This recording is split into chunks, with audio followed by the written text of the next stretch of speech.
La verdad, solo la verdad, con Samuel Reyes. Buscamos establecer fielmente la coincidencia entre la afirmación y los hechos o la realidad a la que dicha afirmación se refiere. La verdad, solo la verdad.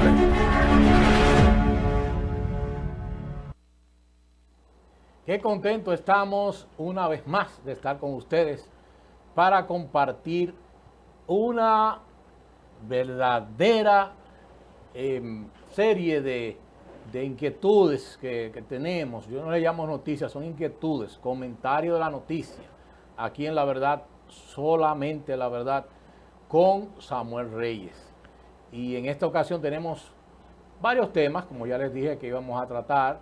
Tenemos alguna noticia sobre Ramón Vila, como este jovencito está alcanzando nuevos éxitos. Vamos a tener esa noticia. También vamos a hablar acerca de una publicación que salió en el Diario Libre acerca de que más de 1.400 colegios operan irregularmente en el país. Vamos a explicar un poco sobre eso y comentando la noticia porque de verdad es preocupante. También vamos a tratar acerca de otros temas como el caso Esperancita. Ahora se tiene una expectativa de que en este mes de septiembre estemos pues conociendo ya finalmente para ser aprobado el Código Penal, y hay una ofensiva de grupos feministas especialmente de tratar de influenciar para que se incluyan las tres causales o que se excluyan las tres causales del Código Penal, porque actualmente el aborto, de acuerdo a cómo está ahora establecido en el Código, es penado por ley. Y vamos a estar también compartiendo, como no, algunos videos del Instituto Evangélico. Vamos a empezar con eso, con videos del Instituto Evangélico, para empezar con una nota alegre. Y vamos a ver qué nos tiene por ahí el señor director.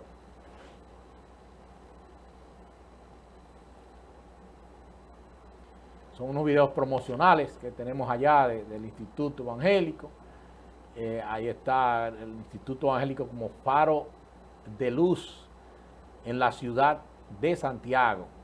Tremendo, tremendo. Eso es así. Siempre se ha considerado el Instituto Evangélico como el faro de la educación privada aquí en Santiago. Ahí tenemos otra promo desde el 1927. Ya el colegio va a cumplir en este mes de octubre, próximo mes de octubre, 95 años. Por eso estamos rumbo a los 100 años. El Instituto Evangélico, Educación Cabal, desde 1927. Pues ahí está también nuestra cuenta de Instagram para que ustedes nos puedan seguir con todas las actividades que tenemos en el colegio. La transmitimos algunas por ahí, pero siempre vivimos compartiendo las informaciones a través de nuestra cuenta de Instagram.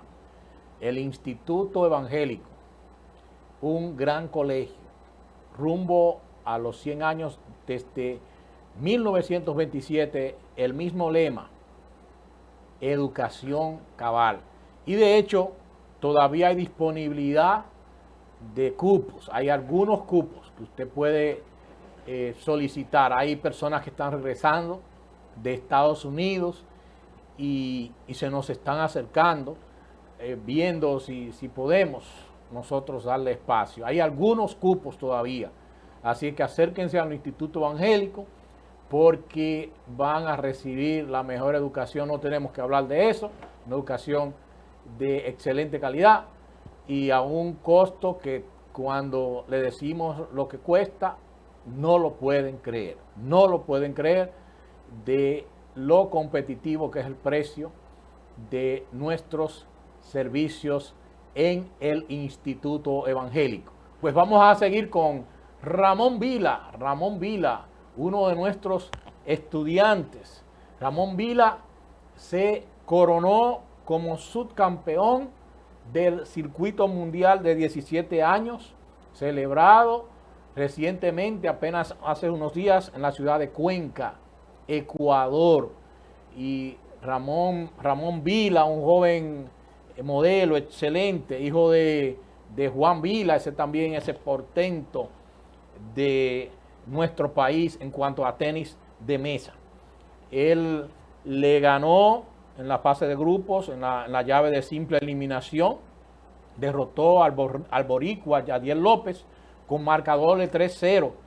Y vemos ahí que también le ganó a Jan Andrew de Estados Unidos y también 3-0, o sea, 3 sets le ganó. Y en los cuartos de final derrotó a 3-2 al belga Tom Closet, que estaba sembrado número 1. Luego en las semifinales derrotó al brasileño Vicenzo Mafraito.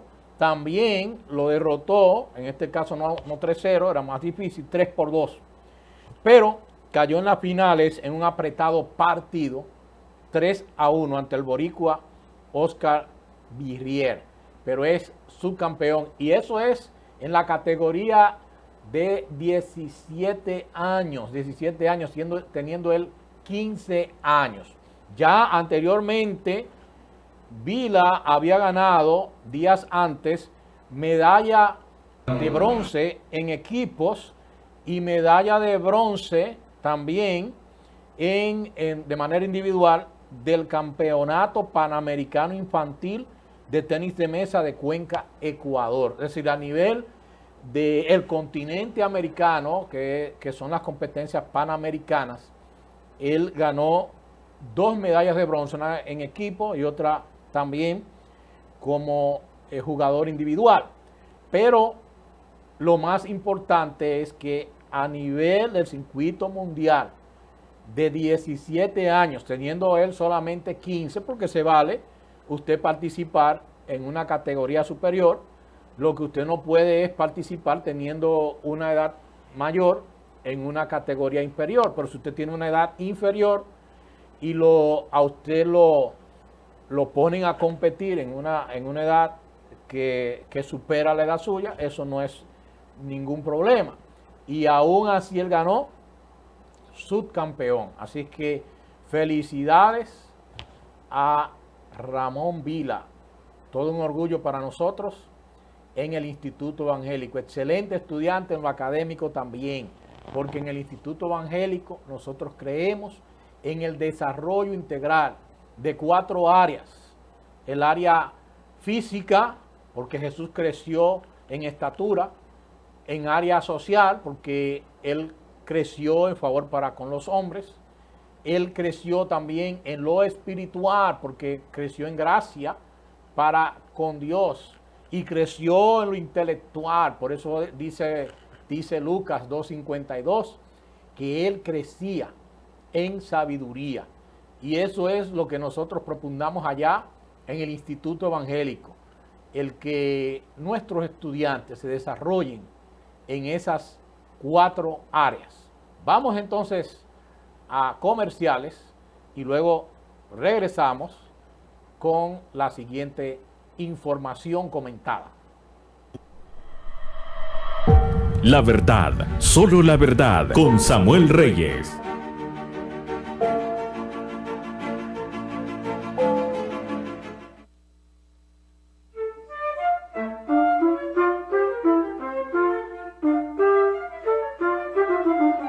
Dice la palabra de Dios: todo lo puedo en Cristo que me fortalece.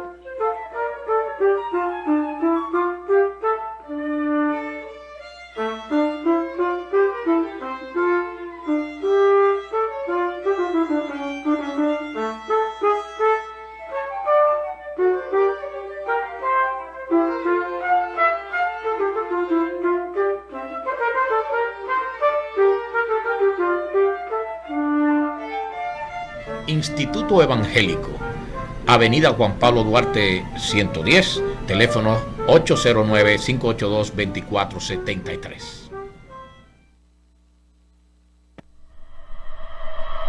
La verdad, solo la verdad.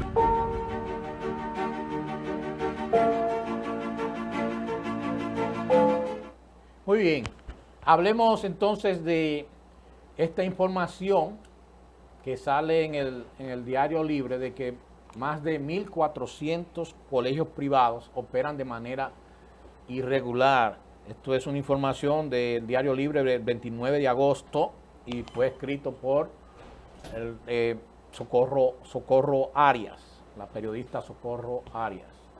Entonces, unos 1.484 colegios, de acuerdo a esta información que cita al Ministerio de Educación, que imparten docencia en la República Dominicana, no cumplen con los requisitos establecidos en la Ordenanza 4/2000 del Ministerio de Educación, que rige a los colegios privados.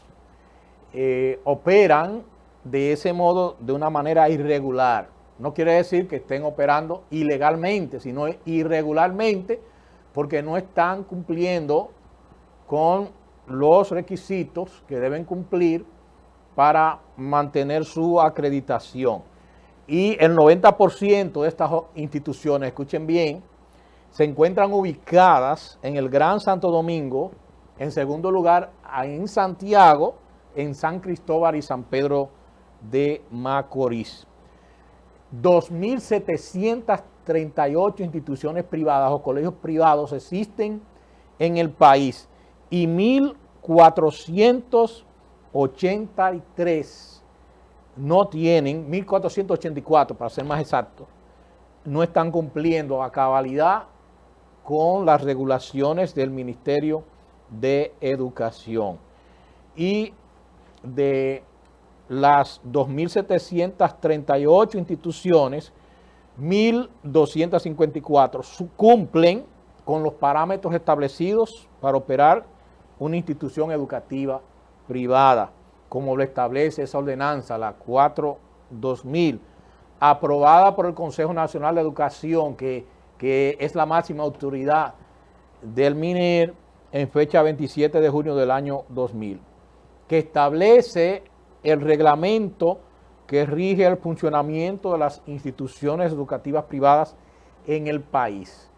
Y ese reglamento pues fue bastante polémico cuando se implementó, le quitó mucha libertad a los colegios, pero de buenas a primeras hemos tenido que acostumbrarnos a esa legislación porque no nos queda de otra. Pero sufrió mucho la filosofía de los colegios y yo no quiero volver a referirme a cosas ya pasadas, pero un poco puso a los colegios privados a estar en una comparación o a asemejarse en ciertas cosas, como por ejemplo en el aspecto disciplinario, los puso al nivel del sector público. Eso afectó de verdad a los colegios. Solamente hay que tener un poco de memoria lo que eso significó. Sin embargo, ya se han adaptado los colegios y eso se ha superado. ¿Cuál es la situación que tenemos que entender que está señalando el MINER? Es que hay unas inobservancias de esa ordenanza, la ordenanza 4/2000, y yo voy a enumerarlas, cuáles son las irregularidades, que son irregularidades que pueden ser temporales, que puede ser que en un momento determinado una institución no tenga la documentación requerida, pero pueden ser también algo que sea inherente a la institución, algo que se mantiene en la institución sencillamente porque tiene que ver, por ejemplo, con el aspecto de recursos. Y en ese aspecto, entonces el MINER no puede estar exigiendo a ese colegio sin ir en su auxilio. Esa es mi posición, porque los estudiantes que están en esos colegios que tienen que ver con asuntos económicos necesitan que el MINER les ayude a su institución, a la institución en la que están, a ofrecer un servicio de mejor calidad. Vamos a ver cuáles son las inobservancias. El incumplimiento de los colegios en la empresa primero desde la contratación de profesores no titulados en educación. ¿Qué pasa allí? Muy sencillo.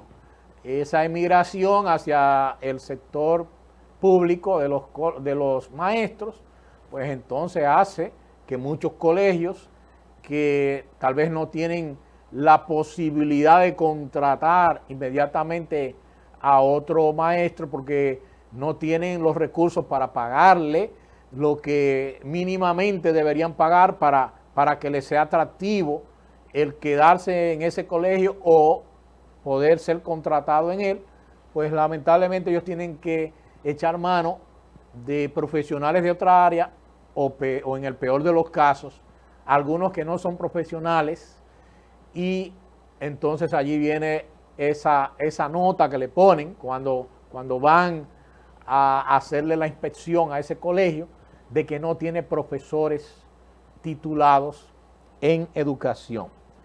La segunda tiene que ver con que falta habilitación de espacios requeridos según lo establece la norma que los tutela, y eso es entonces algo en lo cual el MINER puede ayudar, para ayudar a la infraestructura. El MINER mínimamente debería darle recursos, invertir recursos en esos colegios para mejorarles su infraestructura, señores. Vamos a dejar de pensar de esa manera tan cerrada, que tienen personas que están demasiado vinculadas al sector público del MINER y no piensan que esos muchachos que están recibiendo educación en un plantel que no está adecuado necesitan el auxilio del MINER para que esa institución pueda tener unas instalaciones mejores,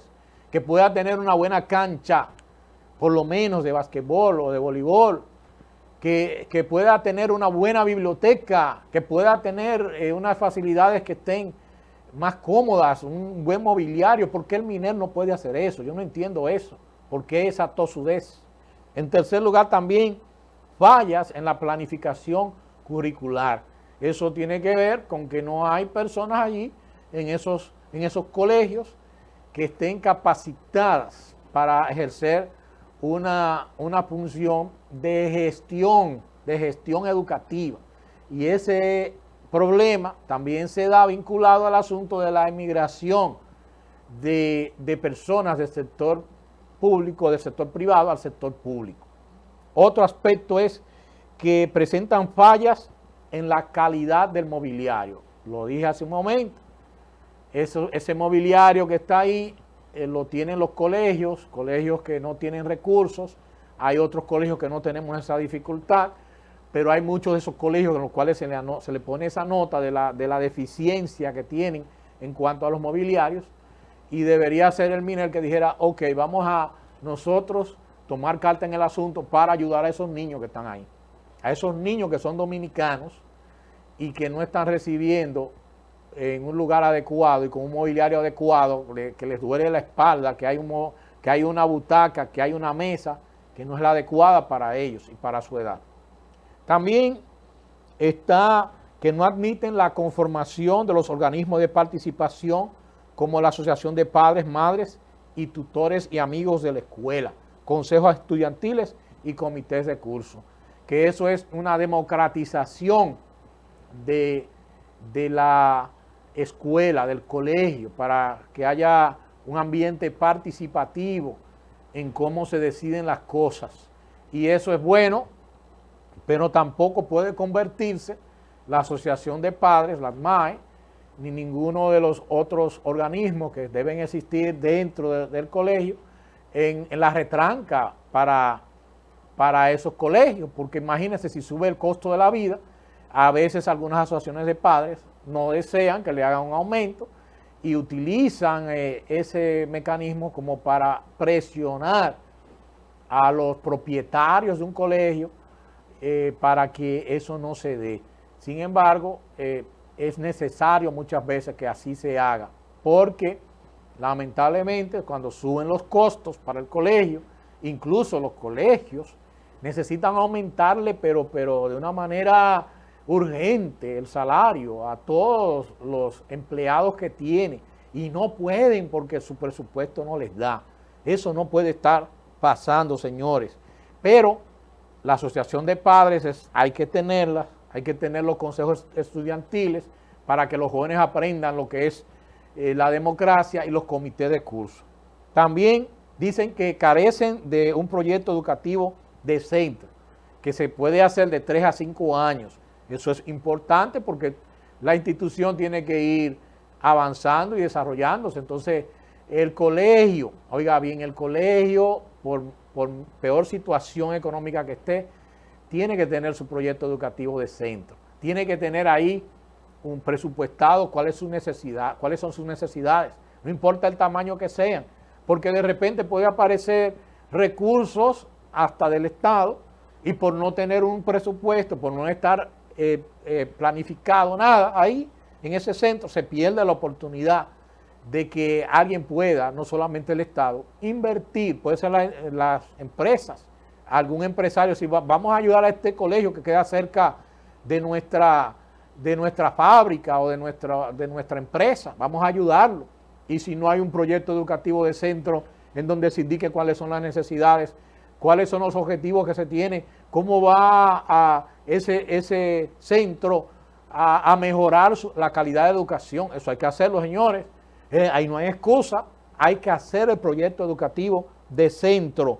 Y también el vínculo de la gestión de los procesos pedagógicos y administrativos es importante que ahí se establezcan el proyecto educativo de centro. Y también está el plan anual de operación. Puede ser que en un momento no esté actualizado, pero óigame, no puede ser que se esté trabajando sin una planificación un año completo. Hay muchos colegios que se ven obligados a veces a esperar a 1 o 2 semanas para poder concretizar mejor su planificación, pero siempre tiene un borrador por ahí y luego entonces lo ajusta a las realidades de la cantidad de estudiantes que finalmente entran a la institución. Así es que vamos a cumplir, señores, y que el MINED también recuerde que ese 4% del Producto Interno Bruto también tiene que reflejar un apoyo a un 23% de niños dominicanos que están estudiando en los colegios privados. Algunos colegios privados, yo me imagino alrededor de un 10%, no necesita que el MINED le dé nada, nada.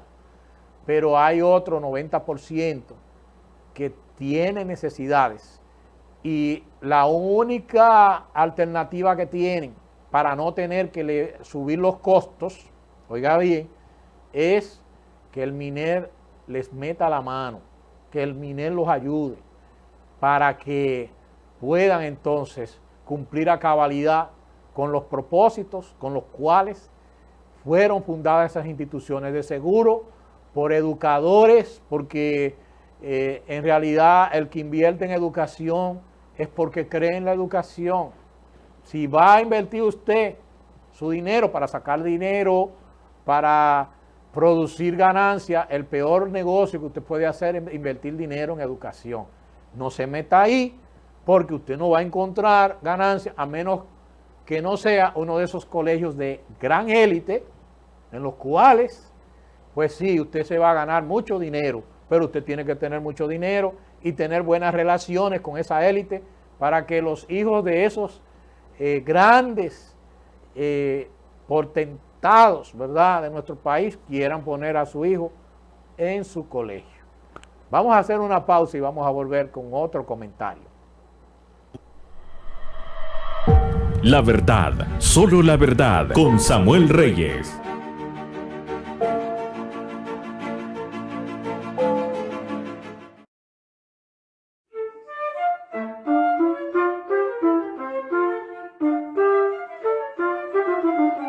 Dice la palabra de Dios, todo lo puedo en Cristo que me fortalece.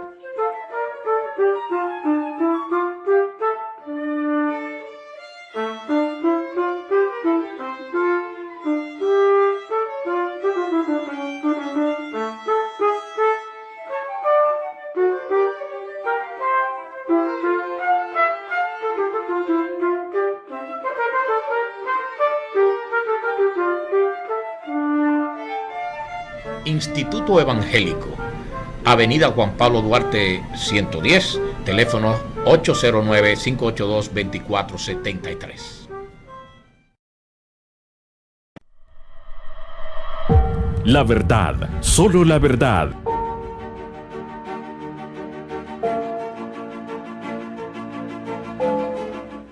Bueno, sería injusto que yo no comentara una parte muy importante de esa noticia, ese artículo que hace Socorro Arias en el Diario Libre, en donde el MINER explica qué hace para corregir la situación, porque no podemos nosotros decir que estamos diciendo la verdad y no presentamos la otra campana. ¿Qué dice el MINER?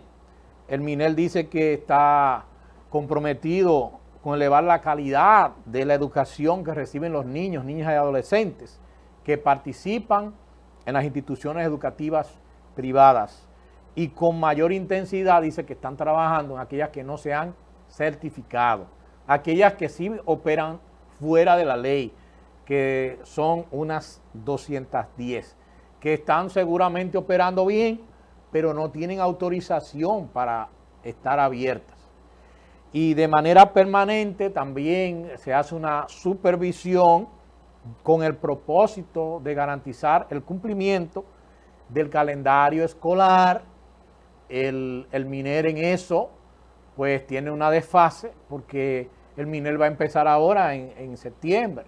Las escuelas públicas van a empezar en septiembre, cuando ya hay colegios que tienen 3 y 4 semanas. Nuestro colegio tiene 2 semanas, que ya inició, que ya hay una ambientación, una adaptación, una inducción de los estudiantes al colegio. Y entonces los directores de los distritos educativos están asignando comisiones para atender la práctica pedagógica que se realiza en esas instituciones.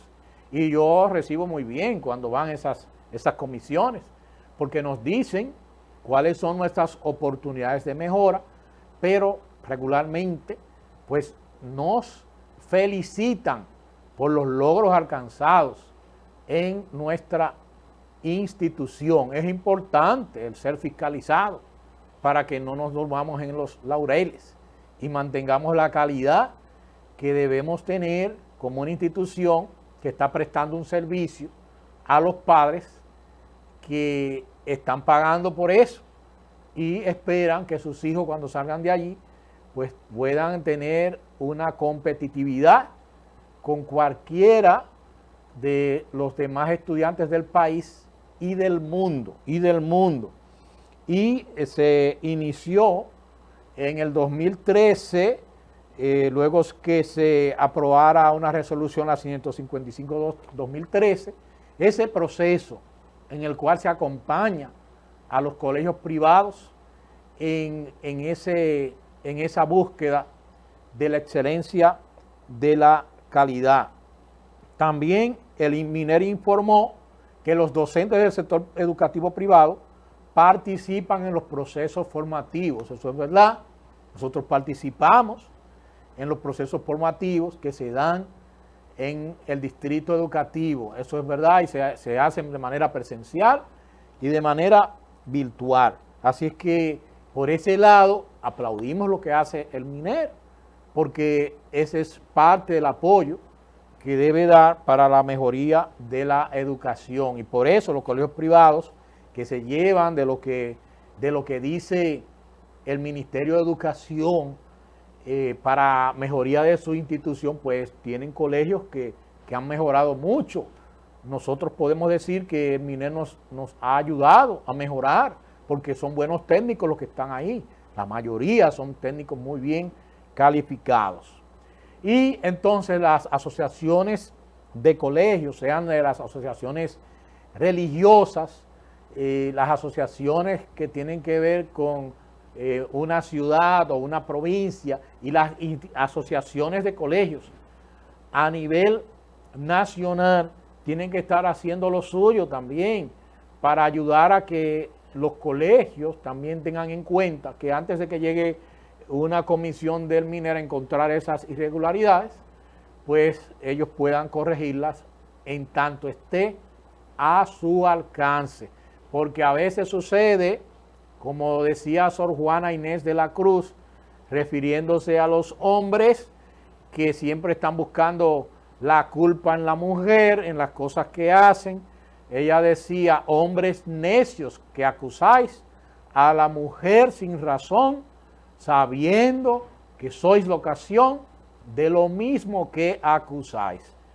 Y eso tiene que entenderlo muy bien el Ministerio de Educación. Pues hacemos un corte y vamos a hablar de un caso que lo hemos tratado otras veces aquí, pero porque un grupo de feministas, incluso que se han vuelto a poner en unas carpas frente al Congreso Nacional, violando de nuevo las leyes vigentes en ese particular, y están sentando un feo precedente, porque luego cualquier otro colectivo, cualquier otra organización, cualquier otro grupo que quiera hacer una protesta así permanente, no le pueden decir que no, porque a ellas se lo están permitiendo. Así es que llamamos a la atención a las autoridades a que pongan freno a este tipo de cosas. Vamos a ver un hilo de Twitter que escribe Annie Esther Burgos, directora de Acción Cristiana, y ella se está refiriendo al caso de Esperancita, adolescente Rosaura Almonte, porque a los 10 años de la ida a destiempo de esta jovencita, pues ese lobby abortista ha querido seguir utilizándola. Eso es instrumentalizar a un caso que no es el mejor caso como para que ellos lo tomen como ejemplo de la lucha que deben librar, porque tienen derecho en la democracia a hacerlo, por lo que ellos creen que es mejor. Pero yo les digo de verdad, ese no es el mejor caso. Y si tienen ese caso como el mejor, es que no tienen ningún otro, porque ese no les sirve. Ese es un caso que al contrario desmerita el ejemplo que quieren ellos poner de que supuestamente por no estar aprobadas las 3 causales, Esperancita, Rosaura Almonte, esta jovencita, perdió la vida. Y no es así. Vamos a ver el hilo que ella pone, Annie Esther Burgos. Dice ella, a 10 años de la ida a destiempo de la adolescente Rosaura Almonte, Esperancita, el lobby del aborto de República Dominicana insiste en mentir y decir que la misma murió porque no se le aplicó la quimioterapia de modo oportuno y o por falta de un aborto. Y sigue diciendo Annie Esther Burgos, ella está tratando este tema de mentira feminista detectada, y ella propone esta tesis, que Esperancita murió por leucemia linfoblástica aguda. No fue por falta de quimioterapia ni por falta de aborto. Vamos a ver cuál es el argumento de Annie Esther Burgos, a la cual saludamos. Y ella dice que en primer lugar, dejar claro que la pérdida de un hijo es un evento terrible y que la madre de esta jovencita jamás podrá olvidar.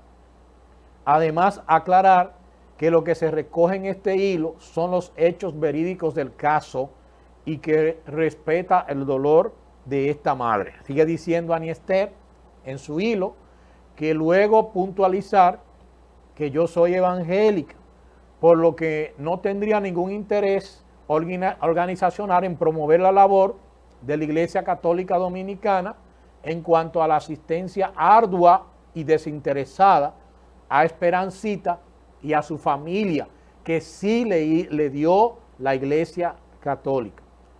La joven de 16 años ya había pasado por un embarazo no logrado, es decir, había un embarazo previo. A pocos meses tuvo el segundo y aproximadamente antes de las 10 semanas, por síntomas presentados por la misma, se sospecha de que ella tiene leucemia. Esperancita tenía un conteo muy alto de glóbulos blancos, por lo que de inmediato se sospechó de leucemia.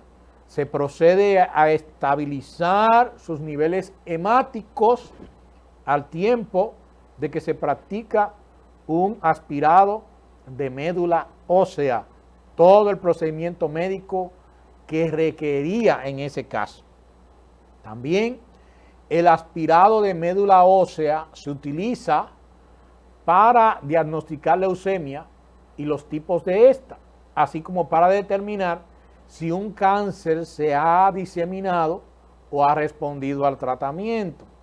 El examen se envía fuera del país y se toma aproximadamente 14 días en recibirse el resultado. Y ahí es que entonces vienen las del lobby del aborto, que dice que a ella se le dejó sin tratamiento por 14 días. Es que esos 14 días pues se tenía que estar esperando allá ahí bajo cuidado médico, estricto cuidado médico, con todo lo que necesitaba para ella preservar su vida, y tuvo ese tiempo de espera para saber que ella realmente tenía. Entonces, obtenido el resultado de la punción medular, que es una biopsia que se le hizo en la médula espinal, Esperancita empezó a recibir quimio. Al día siguiente empezó a recibir quimioterapia. Y esto lo confirma lo declarado por el parte médico de esta, luego de tener la autorización correspondiente de los familiares conforme al proceso. Los médicos dijeron, esto fue lo que pasó.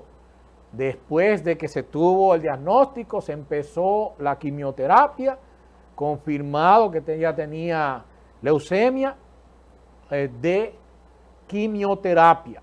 A una embarazada se le da quimioterapia porque es más beneficioso que no darle la quimioterapia. Eso dice el doctor Sandy Díaz, ginecobstetra. Y no podemos pasar por alto, sigue aquí apuntando Anister Burgos en su hilo en Twitter, que no podemos pasar por alto que en el interín de espera de los resultados de la punción medular, a la paciente se le dieron los tratamientos para atacar su cuadro febril, porque ella estaba sufriendo de fiebre, tenía dolores articulares y musculares, y se le tuvo que estabilizar hemáticamente, es decir, se le tuvo que estabilizar su fluido sanguíneo. De acuerdo, eso es lo que está aquí diciendo. Y salvo, sigue diciendo Aniester Burgos, que la cirugía sea un procedimiento de emergencia por riesgo vital inminente, no es recomendable llevar a un paciente inestable a quirófano. Lo primero es estabilizar, y tan pronto eso suceda, la cirugía podría ser viable. Eso dice la doctora Zaira Hilario. Estamos no refiriéndonos a gente que es común y corriente, que es un activista pro vida, que es... No, estamos refiriéndonos a eminencias médicas dominicanas que están dando su parecer desde los mismos médicos que la atendieron, porque se le buscó la mejor atención médica. Ella la tuvo, gracias a Dios. Y dicen estos expertos de la medicina, y voy a estar citando a la odontóloga Joana Sánchez, que no es elegible para ningún procedimiento de extracción de una pieza dental un paciente que hemáticamente esté inestable, pues aún un simple procedimiento como una extracción podría suponer un riesgo para su vida. Es decir, oiga bien, hasta el hacerle una intervención odontológica a una persona que esté pasando lamentablemente por un malestar, una patología, una enfermedad cancerígena, aún ni eso se le puede hacer porque es muy inestable y podría perder la vida en el procedimiento. Oiga bien, hasta qué punto es complicado este asunto de la leucemia y más aguda como la tenía Esperancita. Continuando con la quimioterapia que se le aplicó al día siguiente de recibir los resultados de la punción medular, lamentablemente, y pese al arduo y oportuno trabajo, no hubo negligencia ahí alguna, se actuó como se debe actuar en esos casos, no hubo dilación alguna y ese equipo médico trabajó como debió trabajar, pero Rosaura perdió la batalla contra ese agresivo cáncer de la leucemia. Y el diagnóstico por debajo de los 9 años con tratamiento para la leucemia es alentador. Hay muchas probabilidades de que la leucemia pueda ser controlada, incluso puede ser sanada.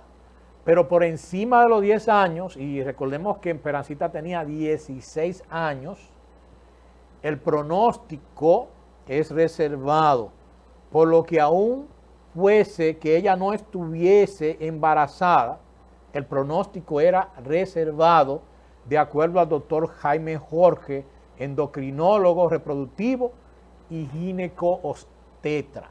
Y usted oye por ahí a médicos que se prestan a decir lo contrario, que fue porque dejaron que ella estuviera embarazada. Si le hubieran hecho un proceso de aborto inducido, un legrado a Esperancita, se hubiera muerto más rápido, porque no lo iba a resistir, no se le podía hacer ninguna intervención quirúrgica, ninguna. Lo único que procedía era la quimioterapia y se declaró la causa de muerte de Esperancita como hemorragia pulmonar en consecuencia directa del terrible cáncer. No por el embarazo ni ninguna causa asociada al embarazo. No fue por eso. Señores, por favor, dejen de estar mintiendo, dejen de estar tratando de confundir a la opinión pública, porque cuando uno oye lo que ellos dicen, cualquiera se convence, porque lo dicen tantas veces y lo dicen con una convicción como que si lo que estuvieran diciendo fuera verdad, y no es verdad. Y por último, cabe destacar que la asociación de leucemia, es decir, el vínculo entre leucemia y embarazo es muy raro. Se han hecho estudios en donde las pacientes con leucemia, ninguna sobrevive, no por el embarazo, sino por la condición de leucemia, por la enfermedad de leucemia, dice la doctora Carolina Méndez, ginecobstetra y oncóloga, ¿de acuerdo?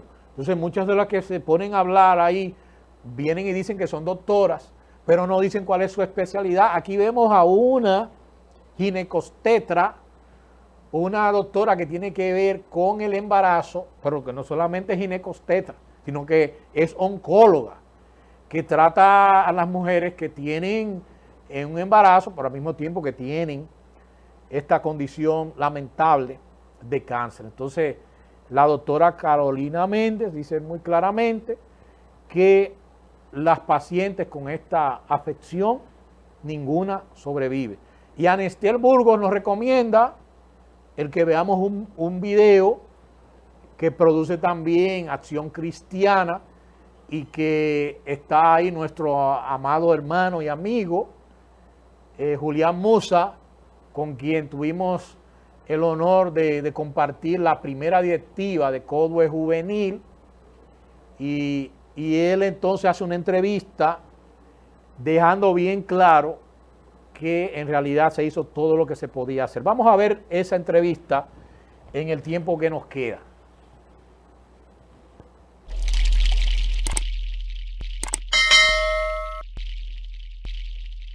Yo quiero que hablemos, en República Dominicana, los grupos proabortistas utilizan lo que fue un caso de una adolescente llamada Rosaura Almonte, que en República Dominicana es conocida como el caso de Esperancita. Es común cuando vamos a debates con proabortistas que mencionen el caso de esta adolescente. Se ha vuelto una bandera para persuadir de que se tiene que despenalizar el aborto. Doctor Jaime, ¿qué nos puede decir sobre este caso, donde vemos que el argumento que hay es que la joven tenía leucemia y que murió porque los médicos, según es el argumento que se maneja popularmente, porque no le hicieron el aborto que era vital para ponerle el tratamiento en contra de la leucemia, para atacar, ¿verdad?, el problema de su enfermedad de leucemia, y que ella pudiera salvarse. ¿Qué nos puede decir en ese sentido? Lo primero es que es un caso desafortunado. Muy triste, donde de hecho, esta joven falleció. Claro que sí. No solo falleció ella, sino falleció también su bebé. Esta joven, lo primero es que la mayoría de ustedes sí han escuchado sobre el caso. Yo también había escuchado sobre él y había querido empaparme un poco de información. A veces es un poco difícil encontrar esta información, información objetiva. Me refiero, no cualquier cosa que lees por internet, sino qué pasó realmente en esta situación. Y tuve la oportunidad, afortunadamente, de conocer a uno de los médicos que estuvo tratando el caso de ella personalmente, que estuvo batallando junto con ella, con su madre, todo el proceso de buscar las sangres y las transfusiones, todo ese proceso desde el comienzo. Y ella básicamente me dio la historia de cómo fueron ocurriendo los eventos para uno poder realmente entender claramente en qué consiste el caso Esperancita, que tú dices que realmente se utiliza mucho en el término de los que abogan por el aborto, pero realmente se maneja con consistencia. ¿Qué pasó? Esta joven llega a un centro médico. No se sabía en ese momento que estaba embarazada. Llega por su madre porque se había estado sintiendo mal.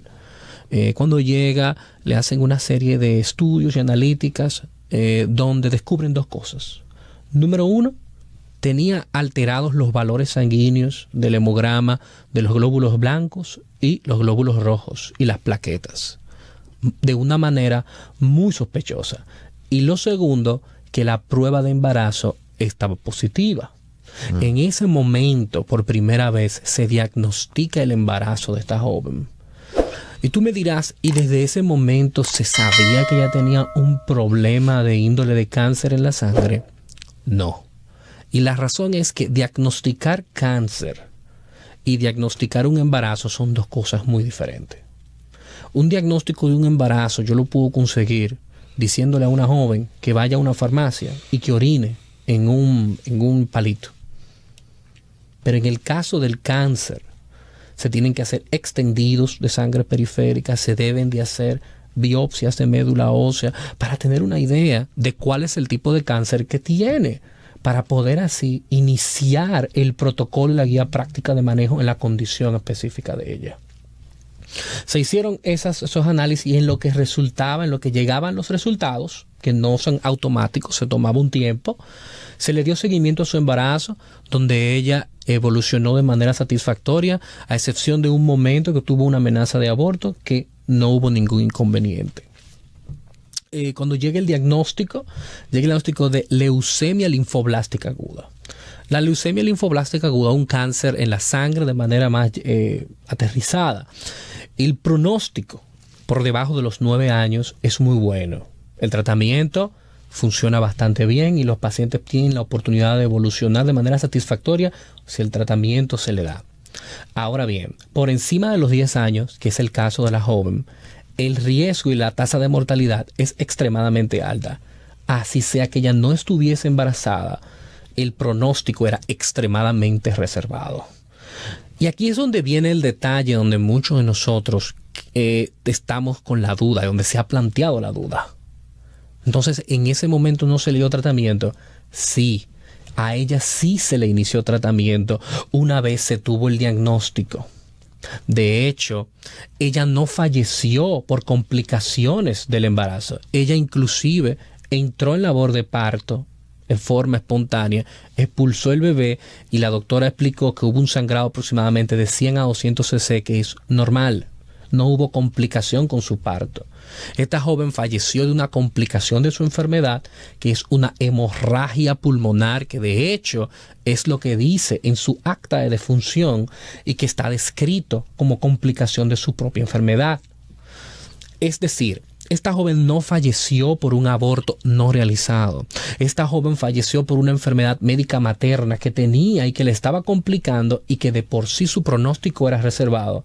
Aún ella no estuviera embarazada, el pronóstico era reservado. Si le hubieran realizado el aborto como estipulan lo que quieren que se libere el aborto en esta causal, por ejemplo, ¿verdad? Ella, no sé, porque no puedo ver, pero lo más probable es que el pronóstico hubiera sido reservado también. Igual, se han hecho estudios sobre pacientes, es muy rara la asociación de leucemia de embarazo, muy, muy rara. Pero usted se han en hecho... su calidad de oncóloga, ¿verdad? Sí, no he visto. Okay. Pero es muy rara. La asociación de cáncer en general y embarazo es muy rara. Y de leucemia es todavía más rara. Y se han hecho estudios en otros países donde realmente no han sobrevivido el 100% de las pacientes que se embarazan y con leucemia debido al pronóstico de la enfermedad fallecen. O sea que es un poco manipulador usar este caso para querer justificar que se despenalice el aborto. Y aparte de un caso manipulador, también, como tú decías al inicio, es un caso muy triste. Yo creo que utilizar eso de una manera como lo usan, claro. Hay una falta de sensibilidad al dolor. Yo creo que eso es querer aprovecharse de una situación que lo que debería de ponernos a todos a reflexionar, en el sentido de que una vida falleció, una vida tan joven, en vez de usarlo como una bandera. Y yo me atrevo a decir, y estoy totalmente convencido, y porque eso es un común denominador entre los proabortistas de otros países, que muchos, no voy a decir todos, porque no puedo decirlo de esa manera, pero muchas de las personas que usan esa bandera de este caso, ni siquiera sienten esa sensibilidad por el caso en sí mismo. Me atrevo a decir eso, porque es un común denominador. Pero es lamentable que esas sean las estrategias de persuasión que se quieran utilizar en nuestra sociedad. Así es, así es. Así es que nuestro veredicto es que no se justifica ninguna de las tres causales, ninguna. Lamentablemente, si ese es el mejor caso que tienen para justificar una de las tres causales, no es cierto. No es cierto, no hay justificación alguna de ese caso. Dejen de estar utilizándolo porque no justifica nada. Ha sido la verdad, solo la verdad, con Samuel Reyes en esta ocasión una vez más. Hasta la próxima. La verdad, solo la verdad, con Samuel Reyes. Buscamos establecer fielmente la coincidencia entre la afirmación y los hechos o la realidad a la que dicha afirmación se refiere. La verdad, solo la verdad.